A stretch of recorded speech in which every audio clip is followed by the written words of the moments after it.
ছুটিতে দেশে আসা লক্ষ লক্ষ ভারতীয়র আমেরিকায় ফেরা অনিশ্চিত। আচমকায় ভিসা ইন্টারভিউ বাতিল করল ট্রাম্প সরকার। ট্রাম্পের কড়াকড়িতে আটকে আমেরিকার স্বপ্ন। অনিশ্চয়তায় পড়লেন হাজার হাজার ভারতীয় আইটি কর্মী। ছুটিতে দেশে এসে বিপদ, বাতিল H-1B ভিসা, ফেরা অনিশ্চিত প্রবাসীদের। ডিসেম্বরেই মিলল দুঃসংবাদ, ভারতীয় পেশাজীবীদের ভিসা ইন্টারভিউ বাতিল আমেরিকার। কিন্তু হঠাৎ করে কেন এমন সিদ্ধান্ত নিল ট্রাম্প সরকার? কতদিন অপেক্ষা করতে হবে? ট্রাম্প নীতিতে থমকে গেল H-1B অ্যাপয়েন্টমেন্ট। সোশ্যাল মিডিয়া স্ক্রিনিংয়ের জালে আটকে ভারতীয় আইটি কর্মীরা। ছুটি কাটাতে এসে চাকরি হারানোর ভয়, আমেরিকার ভিসা সংকটে আতঙ্ক। দেখুন ঠিক কী ঘটল। আমেরিকার অভিবাসন নীতিতে নতুন করে কড়াকড়ি শুরু হতেই অনিশ্চয়তার মুখে পড়েছেন হাজার হাজার ভারতীয় আইটি ও প্রযুক্তি পেশাজীবী। বিশেষ করে চলতি মাসে ছুটি কাটাতে ভারতে আসা প্রবাসী ভারতীয়দের কাছে এই খবর কার্যত দুঃস্বপ্নের মতো। প্রেসিডেন্ট ডোনাল্ড ট্রাম্পের প্রশাসনের নতুন সিদ্ধান্তে আমেরিকায় ফেরার পথে কার্যত অনিশ্চিত হয়ে গিয়েছে অনেকের জন্য। H-1B এবং H-4 ভিসার ওপর আচমকা বিধিনিষেধ আরোপ হওয়ায় নতুন আবেদনকারীর ভিসা ইন্টারভিউ বাতিল বা দীর্ঘ সময়ের জন্য পিছিয়ে দেওয়া হয়েছে।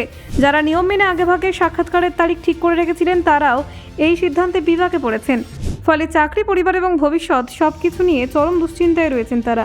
ওয়াশিংটন পোস্ট ও ডেকান ক্রনিকলের প্রতিবেদন অনুযায়ী 15ই ডিসেম্বর থেকে 26শে ডিসেম্বরের মধ্যে নির্ধারিত হাজার হাজার ভারতীয় নাগরিকের ভিসা অ্যাপয়েন্টমেন্ট বাতিল করা হয়েছে। শুধু তাই নয়, যাদের 2026 সালে ফেব্রুয়ারি বা মার্চে সাক্ষাৎকার হওয়ার কথা ছিল তাদের ক্ষেত্রে নতুন করে তারিখ পিছিয়ে অক্টোবর 2026 করে দেওয়া হয়েছে।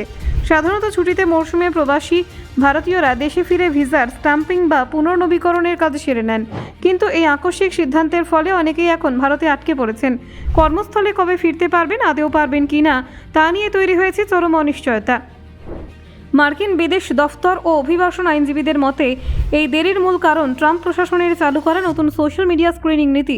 আবেদনকারীদের সামাজিক মাধ্যমের কার্যকলাপ এখন গভীরভাবে খতিয়ে দেখা হচ্ছে। এই যাচাই প্রক্রিয়ার সময় লাগায় পুরো ভিসা ব্যবস্থায় ধীরগতির হয়ে পড়েছে। ট্রাম্প প্রশাসনের দাবি কড়াকড়ি আমেরিকার অভ্যন্তরীণ নিরাপত্তা নিশ্চিত করার জন্য অত্যন্ত জরুরি। তাদের মতে কোনো আবেদনকারী ভবিষ্যতে নিরাপত্তার ঝুঁকি হয়ে উঠতে পারেন কিনা তা আগেভাগে যাচাই করা প্রয়োজন। এই যুক্তিতেই পুরো প্রক্রিয়ায় বাড়ানো হয়েছে নজরদারি। H-1B ভিসা মূলত অভিবাসী ভিসা, যার মাধ্যমে উচ্চ দক্ষতা সম্পন্ন বিদেশি কর্মীরা সর্বোচ্চ 6 বছর পর্যন্ত আমেরিকায় কাজ করার সুযোগ পান। ভারতের আইটি ও প্রযুক্তি পেশাজীবীদের বড় অংশ এই ভিসার মাধ্যমে আমেরিকার সংস্থাগুলিতে কর্মরত। ফলে এই পরিবর্তনের প্রভাব সবচেয়ে বেশি পড়েছে ভারতীয়দের ওপর। এর পাশাপাশি বিদেশি দক্ষ কর্মী নিয়োগে মার্কিন সংস্থাগুলোর ওপর অতিরিক্ত আর্থিক চাপও বাড়ানো হয়েছে। নতুন নিয়ম অনুযায়ী বিদেশি কর্মী নিয়োগ করতে চাইলে সংস্থাগুলিকে প্রায় $1 লক্ষ পর্যন্ত ফি দিতে হচ্ছে। এর ফলে বহু সংস্থাই নতুন নিয়োগ নিয়ে পুনর্বিবেচনা শুরু করেছে। নিয়োগ প্রক্রিয়াতেও সরাসরি নজরদারি শুরু করেছে ট্রাম্প প্রশাসন। Bureau report, Bangla digital TV.